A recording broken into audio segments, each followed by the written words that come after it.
Welcome to the ANP podcast, where we explore the dynamic activities of the Autoridade Nacional do Petróleo Timor-Leste, covering both the upstream and downstream sectors. Our mission is to share valuable insight, experiences, and knowledge while fostering investment opportunities in the energy sectors. In today's episode, we will discuss the recently concluded the 5th Timor-Leste Energy, Mining, and Business Forum 2025, which took place in JL Ward, Area Branca, Timor-Leste, from Monday the 24th to Wednesday the 26th. I'm your host, Maya, and today we will explore the highlights and key takeaways from this significant event.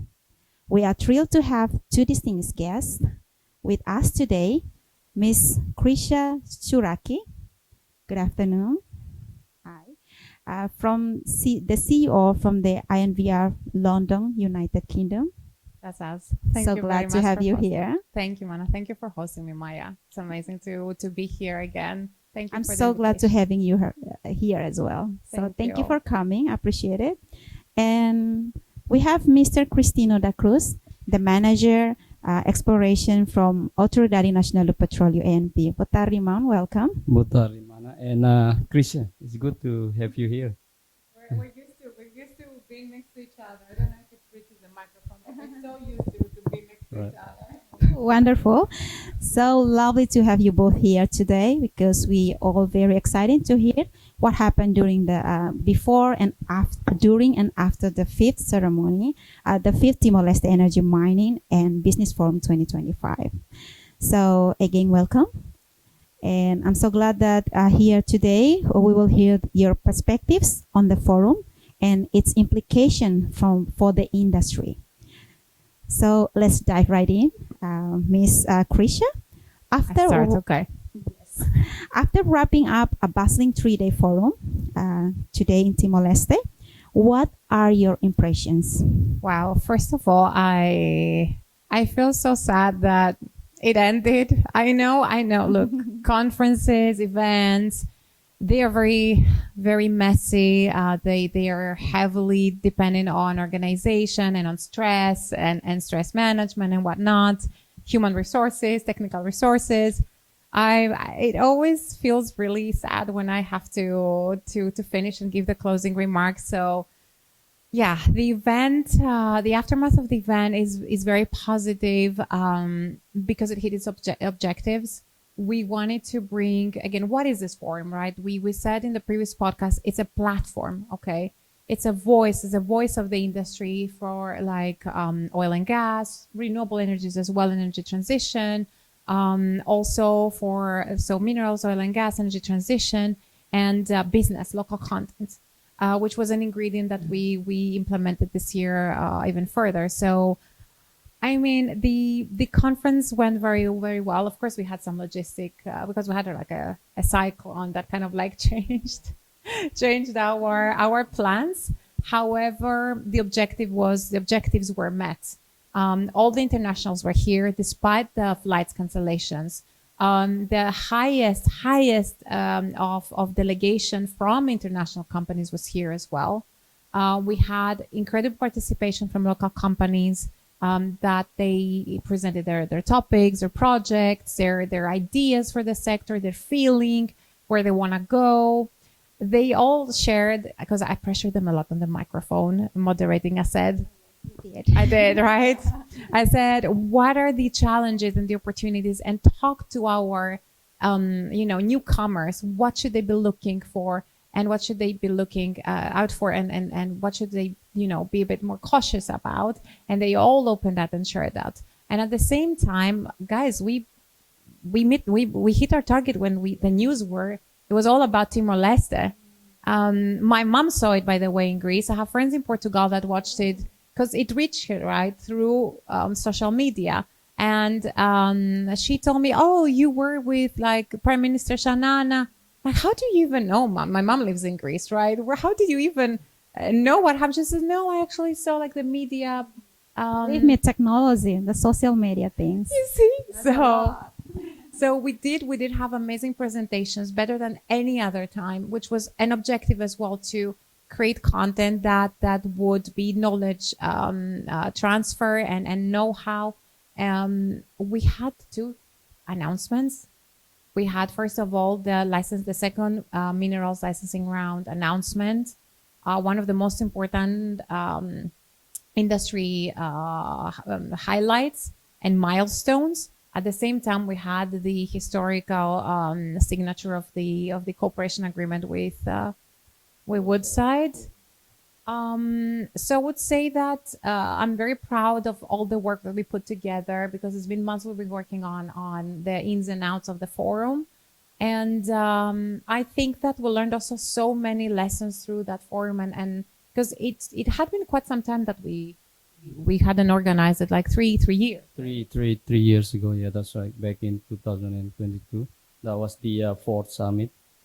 But then, yeah, we sort of had a hiatus on 2024, and then we back on the game on 2025. Yeah, so fifth summit was very impressive and well organized. Yeah. And the new venues, right? So we had a new venue. We see everything developing around us. And also it's incredible how people, I keep meeting people and attendees and companies and sponsors, and they're giving us ideas like, hey, they're all involved, you know. So I'm very grateful for all of this feedback that what we received, and for everyone giving their 100% for this. So I say I'm actually like very content. And congratulations to you guys for all the support, and to the ANM and the ministry for the support. And we worked as a team to achieve it. And sorry if I monopolized the conversation here about Chris has more numbers and more info to give to you. But I think that as a consultancy, that the most important thing was to hit the objectives, and they were met, and we're all over the news, and Timor-Leste is back on track in terms of like, they're there, you know, everyone talks about it today. So that makes me very happy. Yeah. Speaking of the team, we would like also to hear from the ANP side, from Mr. Cristino, about your impression for this event as well. Well, how do I say? I would say it's the event was very impressive and well organized. Of course, thanks to Mana Krisa and her team, INVR, because like she was saying, so I would say that again, just trying to reiterate again, it's very impressive because it's met all the expectation. If I could get the number right, the participant we have around 300 participants. Yeah, that's from more than 80 companies and around 15 institutions and organization from for more than 20 countries. So it's very impressive, and and I would say despite of all the hiccup and challenges here and there, like Krisa says, the delay from the cyclone and everything, but the event met the expectation. At least we exceed the number that we are expecting. Yeah. Thank you. Thank you so much. Over to you, Ms. Krisha. Can you share a bit about the history and the inception of the Timor-Leste Summit? What was the vision behind the organizing this event? I have the most amazing story. So I'm very glad that I am like among people. They cannot see the studio here, but among people that are new, but also people that we worked behind the trenches, and we've like, my God, okay. So my comrades. So it started in 2018 when I got a phone call from a really good friend of mine, Tonya Gormley. She's a lawyer. She works for DNO now, and she's Norwegian. She told me, Krisa, I have a very difficult and challenging task for you. I said, okay, what is it? She said, well, there's a small country in Asia that requires promotion. It's a newly established country. And I was trying to understand where this was going. She said, could you maybe perhaps look into creating a conference for them? Because I feel that they need it. The industry needs it. They are incredible people. You're going to fall in love with them. And I said, Tonya, I'm not active in Asia with governments, right? We don't have governmental clients in Asia. And she said, I know, but just have a conversation with Senor Amado. And I texted Amado on LinkedIn, and then suddenly, like, I was with Cristina, with Mr. Mateos, with Salvador, and of course with President Dino.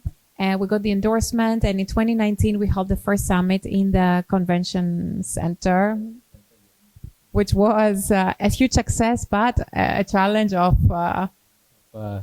We have to reconstruct everything, even like the toilet, the bathroom, in just one day.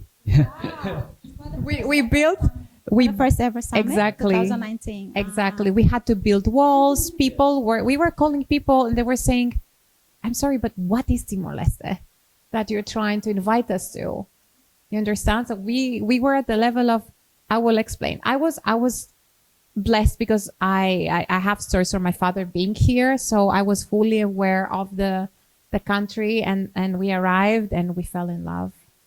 Now that saying that, just curious, how did you learn about Timor-Leste in the very first place? When first time you heard that you my were dad. coming? Oh, your My dad had been here when he was on a boat. He was an engineer in those big commercial boats, and they had a malfunction on the boat, and they had to. He came to Dili. And then he just stayed with the locals for 3 months or something until the parts would come from because it was Indonesia back then, right? And he told me, "Oh, there was this place that, like, they didn't even have hotels, and I had to stay because back then it was only Hotel Timor, if I'm not mistaken." Back there, it was just Hotel Timor. And maybe then- Novo Turismo, probably. Back, but not in, probably not. Yeah. Maybe. Yeah. Yeah, Hotel Timor is the famous. And then, so I had these stories of him, like, staying with the locals. He was telling me about the oppression and about the locals and about what. So he made me conscious of the place. So when Tonya called me and she said it's Timor-Leste, I felt very keen on saying yes very quickly. And of course, the team was amazing and they were very passionate about it. And then when we came here, President Dino says, "Please sit down, because I want to explain to you how this country works and what we expect from you. And this is what we expect from you." And he said, the second time we will speak will be after the conference. And then, of course, it went very well. It put the country into the map of new investors. It was the announcement of Second licensing round in October 2019. Back then, we sort of announced 18 block. So 7 block onshore and 11 block offshore. So that was I would say the announcement after a year's gap between the first licensing round was made in 2006. We designed the logo of the Yeah. one night. Yeah. We were there, and I was with the team designing the logo for the licensing round. Wow. We had no venue, but David knows. He's behind the cameras, guys, and he knows everything, just smiling. We had media at that point that didn't even speak English, so we had to translate everything. And then the journey started, and we then became the marketing agency, communications agency, promotion agency of the country, of the round. And we worked really hard to make the opportunities in the country well known. But Chris, we have a lot of anecdotes. What is your favorite? Can I ask him what is his favorite? Of course. I'm sure you have plenty. No, I think there's one day when we had this food tasting. Well, I didn't manage to go for the food tasting, but I remember Krisa was saying to me and Salvador when we show her the quotation, and she was like, "No, Salvador and Chris, you cannot see the food, you have to taste it." So only quotation doesn't work. For the food we have lovers? to get there and taste the food. Otherwise, this is the international event. It's different from like a local event or national event. That was like the first thing, like, opened my mind that the difference between the national event and international event, because people are expecting the quality from the event. We've come a long way. Just back to the history that you mentioned. I'm just curious. when you say that you heard the first time you heard the story about Timor-Leste is from your dad.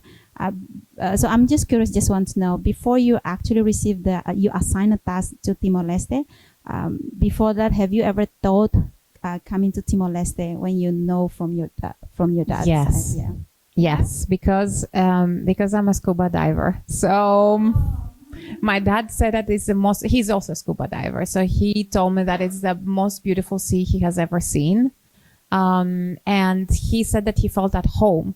So at that point I was like, okay, maybe, I should visit. But again, I'm Greek. I'm not Portuguese. So I was not really aware of what the island looked like. Of course I had Googled, but Google doesn't do it justice, right? Like, it doesn't talk about, I've watched all the promotional videos out there about Timor-Leste. We need to change them. They're boring. They talk about, yes, Timorese are very kind, but they don't talk about the vibe. This is a vibrant place. Yes, people are kind, but it's not just that. People you guys speak English. It's very difficult, at least in Dili, right, to find someone who doesn't speak English. You make everyone feel so welcome. The food is incredible. I don't think that you get enough credit online. We need to fix that, Chris. Are you ready? Right. And I don't know. Krisha told me a couple of times that, I've been to Timor many times, but like she said, she loves scuba diving, but she never actually scuba diving in Timor. So that's one of the plan that I think we need to. You all heard that. We own the. For the scuba diving, so maybe later. At Auro and Jaco. Yeah. I'm pretty sure that Timor-Leste is very, very pleasure to have you as well in the significant event for Timor-Leste, especially in the energy sector. So again, I'm pretty sure Timor-Leste is very good to you. So thank you. I'm an ambassador of the country. Wherever I go, I do speak about Timor-Leste, and I go on podcasts. We have our own a communication. And it's always about the places that made you feel that you were part of their journey and the story. Yeah. And Timor-Leste is top, because we have created history together. And the team here has become, like my team as well. I feel part of that team, and it's very unique. The sense of belonging is really impressive. Thank you. I think now, still with Mr. Krisha, from an industry perspective, how is the Timor-Leste Summit perceived? Okay. So again, the most important points were you have some stakeholders there, right? So you have the government. What does the government want? Government, also ANP, ANM, the ministry, all the authorities, the public institutions. What do they want? Even the national companies. They want to see exposure. They want to meet with companies. And they need to have a voice and to have a platform that will connect people once a year or every now and then. And that gives everyone and puts everyone at the same sort of pace and level of information, data.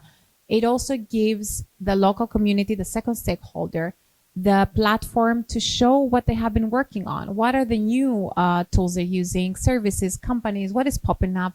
What are the new discoveries? What are they doing on the ground? Because what I noticed, and it's very unique because it is a small market and small country, not small market, because strategically located. You see that they don't communicate between them. Although they all know each other, they were all very impressed by what each other is doing. So that's quite unique. And then we have the other stakeholders that are the international companies, both in oil and gas, energy and mining and businesses, where they want to meet with local companies and they want to meet with each other for JVs and for opportunities. And also they want the locals to know where they are in terms of the projects that they have been handed by the government, at what stage they are, the timelines, and what's new in the sector, we also, I think that for the next one, I would like to include more celebration and, let's say, party elements. I know everyone was really tired, but we need to add more party elements. We did a lot for this year, but I want to add more dances, right? And bring everyone. They need to fall in love with the country. And next year, fingers crossed, inshallah, we might have news from the licensing round, and we will be at the stage where we can bring more international companies, and they need to fall in love with you, which is very easy, but still, let's create this atmosphere. So I think that we had more than this time we had around 150 meetings, if I'm not mistaken. And I know for a fact because I still haven't received the feedback from the team, it's very fresh, but I know that there were signatures during the conference. I don't know if I can reveal, I'd rather not to today, but we will announce on LinkedIn together, but there were signatures that happened through the conference. And that's something that makes me very proud. Is there anything Mr. Christine would like to add on that? No, I'll agree with everything that Chris already said. It's just in my other perspective would be that the event like a Timor-Leste summit help Timor in like put their name on the map. I mean, previously we when we attend a lot of international conference, Krisha was and her team already always being part of the roadshow during the second licensing round. Yeah, when we go to roadshow, people realize, oh, where is Timor? Yeah, that's something for them is something new, something that they barely hear. So, yeah, to have a event like Timor-Leste Summit, helping to make them curious. Oh, they will go to internet and find out more about Timor. Oh, okay, this Timor-Leste Summit is an oil and gas conference. So, yeah, it's in Timor, in Dili. Where is it? Where is Timor? Timor is between Indonesia and Australia. So, yeah. Help Timor to expose their name in international, and with the recent ascension of Timor-Leste to ASEAN, in my expectation would be we'll have more participation in the upcoming licensing. Definitely the number of the participants will increase. It's also, don't forget that this is, I don't want to repeat what I said on the other podcast with Apolinario, but it is a bridge between the government, the market, I would say, let's put everyone within the market, and the international investors. And it's a stable bridge. They know when it's going to happen. They trust it. But that's teamwork. And I must say, I have traveled more with Chris, and I've been to more places with Chris, and I've been with my best friends. So, so yes, that's on record. I think that's one of the part for on the future for looking forward. But we'd like to want to know more about what improvements are planned for future summit. Maybe back to Miss Krisha. Right. So I think that every year we need to innovate. It's very important because and also it matches what's happening in the country. There's a lot of progress. There's a lot of improvement. We have new strategies, new horizons, new strategic conversations with partners. So I would like to see more projects materialize next year, and we need to highlight more project sessions.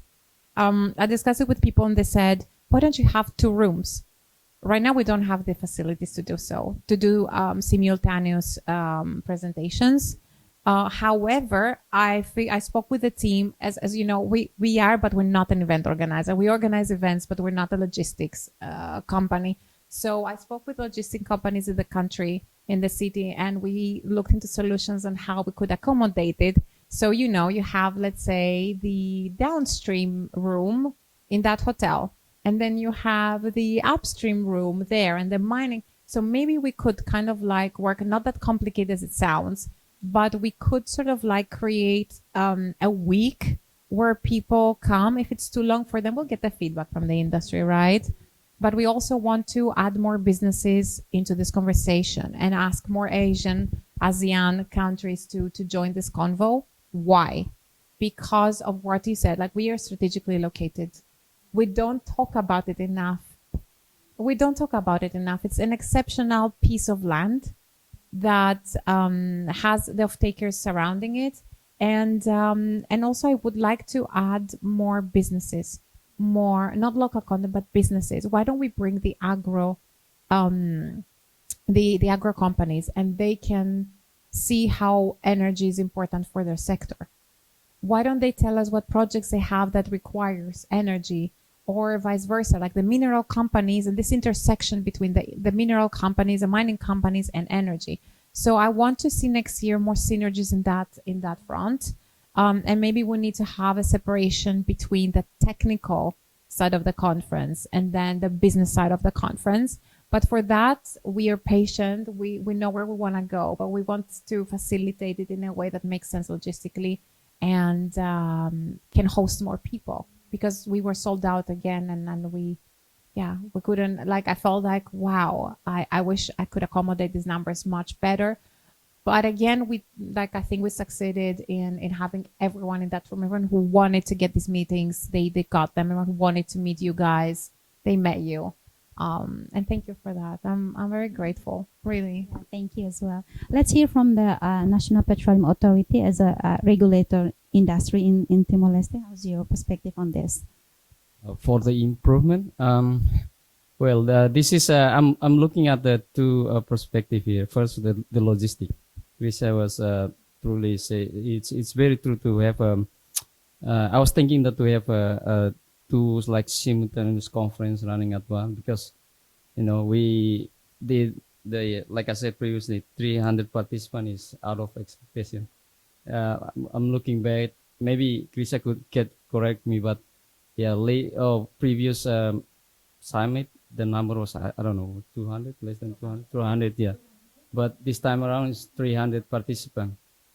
Yeah, and it's only the sponsor of participant, not including ANP and ANM. Yeah, that's got the ticket. Yeah, but if you add ANP and ANM, 400. Yeah. But yeah, logistic wide, I would say we need a bigger venue. That would be one of the things that maybe both ANP and we are opposed to. Yes, or we split, of course, yeah. And in terms of the event, maybe we could consider do 4 days instead of 3 days. But I don't know. Yeah. Maybe it can fit to the party, the one that you just said earlier. Yeah, maybe we can include on that one. Yeah. Yeah. You guys are so talented. You have amazing voices. You like dance so well now. But also it's a place to fall in love with. It's such a beautiful country. Look at the view we had at JL, sorry. And guys, I want to also highlight how incredible the Palm Springs is. This is not an ad. This is not a paid ad.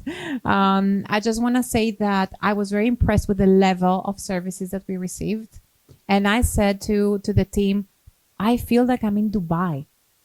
So not Dili, they both start with a D, but Dubai. Don't you think it's too high? No, we received exceptional services.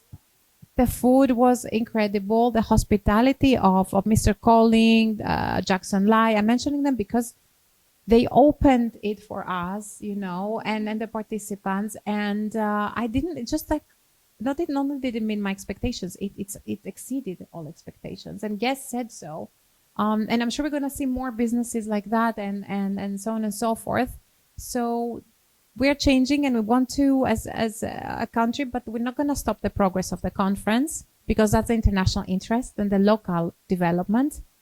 But we want to facilitate it in a way that it doesn't have any logistics, how would I say, like hindering the success or limitations on numbers. Yeah. And maybe if I could add more as well on the first question, which Krisha was saying about the local participation. So this time around for the 5th Timor-Leste Summit, we can see that there's been quite a number of Timor-Leste companies who participate. Companies like Halona Serena, Unigrasa Glows, and Mato, and many more. Of course, they are participating in the event. Not just they are sending the delegates, but also they are exhibiting. And also some of them participate as a speaker as well as the panelists. So that's very Do you think there impressive. are some also they just had a meeting outside of the event Oh, itself? many. Yeah. Of course. We did have. That's why I want to get the actual number of meetings. We also had the award ceremony for the first time. So we're testing new ideas for the industry, and yeah. Back to you, Miss Krisha. Yeah. or He's so charismatic, by the way. I've only never if had you- him. Only if Mr. Christina have some more to say on that. No. Okay. Thank you. I would also love to hear Miss Krisha thoughts on the market opportunities in Timor-Leste, because we've been talking about local companies and all the possibility of investment here. So the opportunities Timor-Leste in the sector's progress and its future, both for international and local players. Thank you for this question, because this is the only reason why we're doing this conference, is because we need to build that bridge. We first, like, it was made of wood, then it's made of stone. Gradually it's become stronger and stronger, and we need to keep it open for this dialogue to happen. We want to bring more and more companies to know this is something stable, a platform to host them and for them to learn. What I want to say about the market is that I'm very impressed by, and I noticed because I was moderating, so I had to listen to all the presentations, whether I understood or not, because I'm not a geologist. But from the feedback I received, the progress is massive, is fast. We expect the expectations are very high. The standards are very high right now. And I think that moving forward, it shows the appetite of the market, that you guys want to learn, that you're open for investment, and you're ready to facilitate the demands, take care of the demands of the off-takers, of the future investors. And I think that's what I wanted to say, because people underestimate Timor. Don't underestimate the Timor, because come visit and see and speak with the authorities and talk to the companies. They're ready. You see technology, and we have the first Timorese satellite launch yesterday at the presidential palace. And it's impressive to see how the authorities support this progress, and the projects. So it's very impressive. That's what I want to say about the market. It's growing faster than I actually expected and I have seen globally. Is there anything you would like to add for this, Mr. Christina? Well, since you asked, I'm looking at the event itself. The purpose of the event is about to promote Timor, and especially the oil and gas, as well as helping of course, the oil and gas industry of Timor-Leste. Also, I'm looking at the perspective on how does the local company, their participation during the event. I see a lot of this local company, they managed to make use of their opportunity. When they, during the conference, I saw a couple of them, they managed to do some sort of networking with the international company. So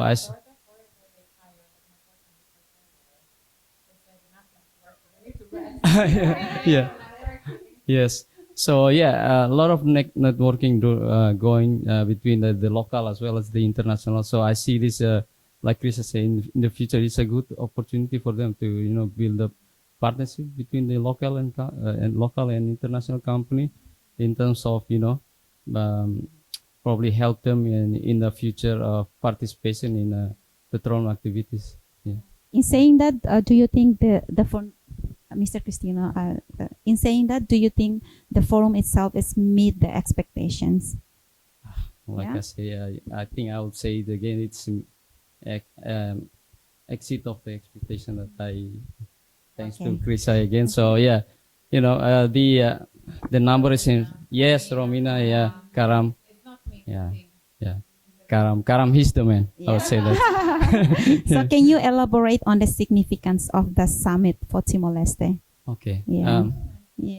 Yes.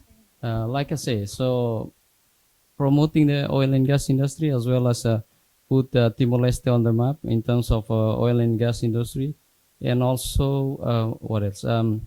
I would say enabling the local company. Like I say, it's a platform where I would say the only platform that enable the local companies meet the international company in terms of facilitating them to talk or to have a networking for the upcoming businesses for oil and gas activity. So I would say yes, it is very impressive and meet exceed all the expectations. Yeah, thank you. It's a I think if you still have anything to add on, Mr. Christina, on No, I'm that? just very humbled by all the work that Christina and the team and you guys have all put behind it. I know you haven't slept in days, so Yeah. haven't we all? But I want to say I'm grateful. Thank you. I'm very we are grateful also and grateful. humble. We are Really. also grateful for sure. And I think we've been mentioning about the challenges that we've been talking through the podcast, but I would like to have some more probably from Mr. Christina. What challenges did the summit face and what improvements are anticipated for the next time? Maybe. Yeah. You say now, Maybe say anything. there is one. Speaking slot management. I would say I see it in a positive way because we have a lot of we had a lot of participants coming, registered for summit. So Krisa and Karamu, they were struggling to in managing all these speaking slot, especially for day two. You have a leadership, political leadership here that enjoys the microphone a lot and they want to contribute. But this is the beauty of this conference, right? That you meet with the highest level of authorities and government. So, and then it's very difficult to take the microphone because not just like in general from presentations that are very important. We had a lot of media interviews, press conferences, but I agree with you. That's why I want 2 stages so that we can play around. No, Or 4 days of event. I'll get back to you on this one. That's what I learned from the UK. 10 years in the UK, that's what I've learned. I'll get back to you on this one. All right, thank you so much. I think we've been hearing about all about the event itself, but right now, since you are here and then you being a woman in the energy sector, so maybe I would like to have the final words. If you have a message for the women in the energy sector that who've been just thinking to get into themselves into the energy sector, or maybe just started, or they've been already in the energy sector for so long. Right, that's amazing, and thank you. I'm very passionate about women in energy. We with the company, we have the academy. 70% of that, or 80% of that, is women. Our company is female led, and owned and half owned. What I want to give as a message is even to you in this room, that it's not. I mean, women think energy is boring. Yeah, it's very technical, but it's not. It's actually not. You can be an energy diplomat. There are so many, you can be in marketing, communications, if that's what you want, but also STEM is not boring and it's not intimidating. Then at the same time, it's one of the highest paying industries, right? And it's it's the first one that changes the world. Without energy, we're nothing. So get into, and how can you sit equally on a table if you were not part of the change and of the industry that affects the world?